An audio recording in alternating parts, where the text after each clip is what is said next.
आज मु गोटे एमती रेसिपी आनी जोटा कि कम समय हो बहुत इजी रे भी हो सेटा हूँ पानी कखारु दही सोरिष। चलतु देखी ना आज रेसिपी।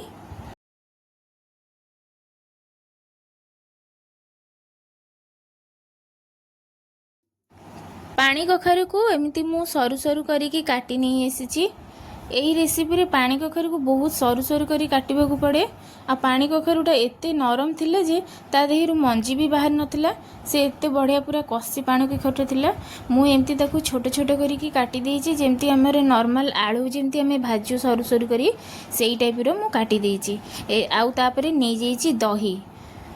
एठी मु गोटे कड़ई बसी देइची। कड़ई रे अल्प टिके तेल देइची। एठी बेसी तेलर किछि प्रयोजन नाही, अल्प टिके तेल देले भी हेबो।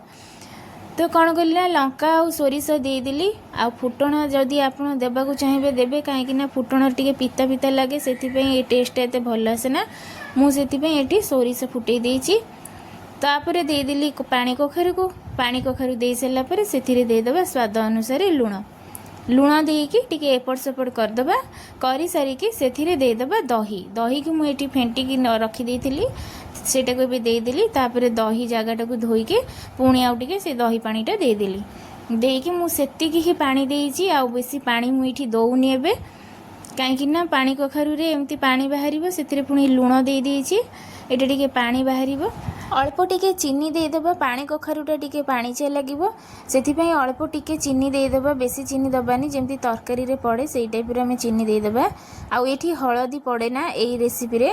मु सेथिपई एठी हळदी पकोउनी। आपण माने जदि चाहिबे अल्प टिके हळदी पकेई देबे। ए सब को देकी मु ताकू कवर करिकी छाड़ी देइची। तापरे एपटे कौन कली ना सुखिला लंका आउ सोरिष मु एतिकी ही नहीं आउ किछि नेइनी। एटा केवल ही सुखिला लंका आउ सोरिष रे जिनसटा भल लगे। आपन जदि चाहिए ताहले एठी टिके जीरा नहीं जिवे। ए सब को भल भाबरे पेस्ट करिकी मु नहीं आसीची। देखंतु एठी केते पानी बाहरीची और पानी कखारु केते कमी जाईची। सेथिपई मु सेते बेले पानी देई नथिली। एटा तो समस्ते जानती पानी कखारु माने ही तो ता देरु पानी ही बाहरिबो।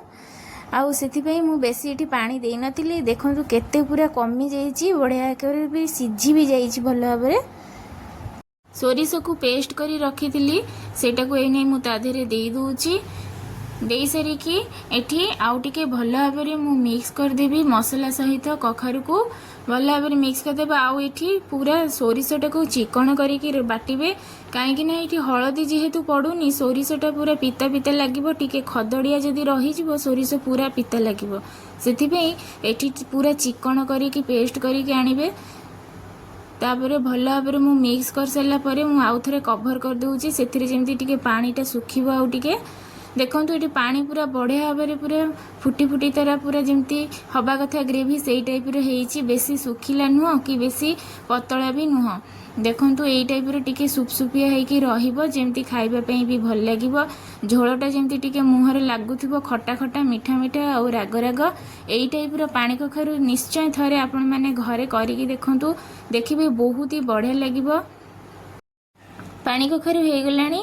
एथरक मु सेथिरे देदेवी टिके सोरिष तेल। सोरिष तेल टिके लास्ट को देले टिके भल तार फ्लेवरटा आसे और बास्नाटा बढ़िया पूरा आसे। सेथिपई टिके गोटे चमच मु दे दूची एठी सोरिष तेल। आजिर एही इजी आउ सिंपल रेसिपी आपण मानकु किपरि लागिला कमेंट माध्यम रे निश्चय जणेबे। आउ छोट लाइक मध्ये निश्चय करदेबे। आउ हाँ सब्सक्राइब करबे को टोटली भूली जिबेनी। छोट सब्सक्राइब निहाती करदेबे। ताहले आजिकार रेसिपी मु एठी शेष करूची। पुणी देखा आगामी नुआ रेसिपी आउ नुआ वीडियो सहित।